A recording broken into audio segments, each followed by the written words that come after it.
Dalam nama Bapa dan Putra dan Roh Kudus. Amin. Saudara-saudari yang terkasih dalam Tuhan, selamat datang dalam renungan harian Provinsi MSC Indonesia, hari Selasa dalam pekan ke-7 masa Paskah tanggal 18 Mei. Bapa, telah tiba saatnya, permuliakanlah anakmu, supaya anakmu mempermuliakan engkau. Inilah isi doa agung Yesus dalam perjamuan malam terakhir untuk para muridnya.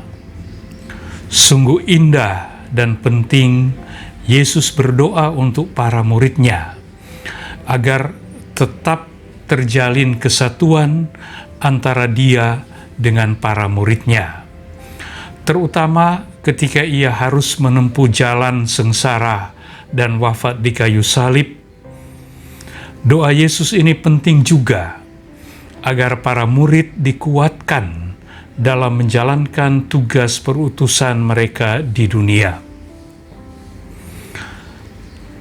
Yesus dipermuliakan saat ia bersengsara dan wafat di kayu salib yang dipuncaki dengan kebangkitannya.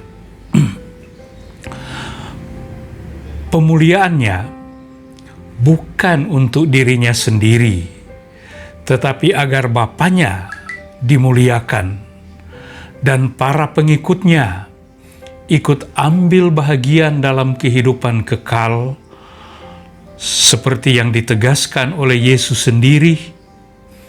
Inilah hidup yang kekal itu, yaitu bahwa mereka mengenal Engkau, ya Bapa, satu-satunya Allah yang benar, dan mengenal Yesus Kristus yang telah Engkau utus.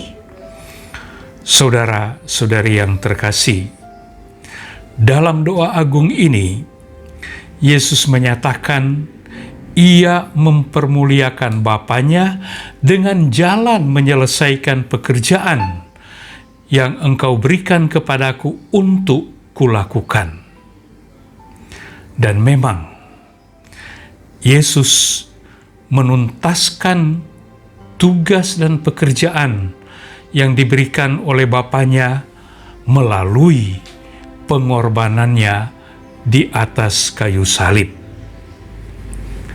Tidak percuma Yesus telah bekerja dengan kata dan perbuatan, serta berkorban agar Bapanya dipermuliakan dan umat manusia memperoleh kehidupan yang kekal itu.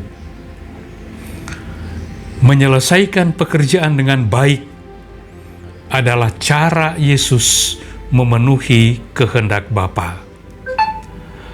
Saudara-saudari yang terkasih dalam Tuhan, dalam bacaan pertama hari ini, Rasul Paulus kita temukan sedang dalam perjalanan misionernya yang ketiga, dan dia menyebut diri sebagai tawanan roh. Dia menyadari bahwa tidak lama lagi ia akan ditangkap dan akan mencapai garis akhir. Maka ia berkata, "Aku tidak menghiraukan nyawaku sedikit pun, asal saja aku dapat mencapai garis akhir dan menyelesaikan pelayanan yang ditugaskan oleh Tuhan Yesus untuk memberi kesaksian tentang Injil kasih karunia Allah." Dalam menjalankan tugas pelayanannya, Paulus mengakui juga bahwa ia banyak mencucurkan air mata dan banyak mengalami pencobaan dari mereka yang ingin untuk menghabiskan dia. Tetapi menghadapi semua ancaman itu, Paulus tetap setia. Dia komit dan tidak lalai. Dia berkata, Aku tidak pernah melalaikan apa yang berguna bagi kamu. Semua kuberitakan dan kuajarkan kepada kamu. Saudara-saudari yang terkasih, dari kedua figur atau tokoh ini, yaitu Paulus dan Yesus, kita dapat belajar bahwa ketika kita diberikan suatu tugas, kita harus menyelesaikannya sampai garis akhir. Yesus mencapai garis akhir melalui pengorbanannya di kayu salib. Paulus mencapai garis akhir melalui banyak air mata dan pencobaan. Inilah cara baik dari Yesus maupun dari Paulus untuk mempermuliakan Allah.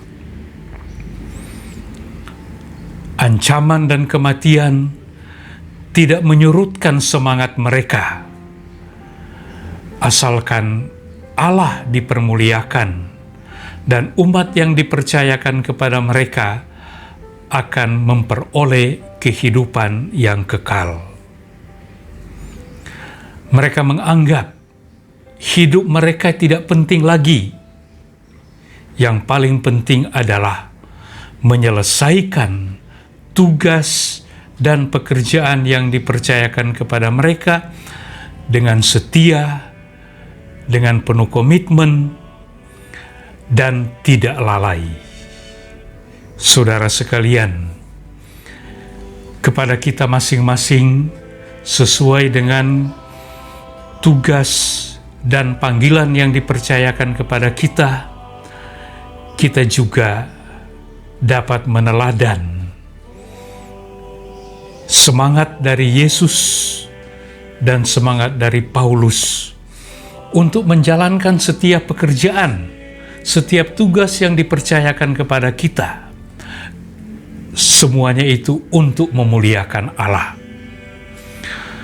Ada banyak pencobaan, ada banyak ancaman, seperti selama masa pandemi yang sudah berkelanjutan ini.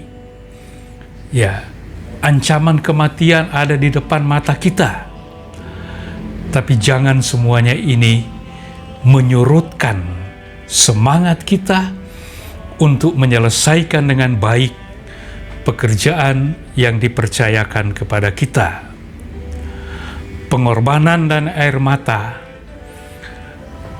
akan menjadi kekuatan dan daya dorong bagi kita semua. Dan kita boleh yakin pasti Tuhan menolong. Tuhan memberkati. Dalam nama Bapa dan Putra dan Roh Kudus. Amin.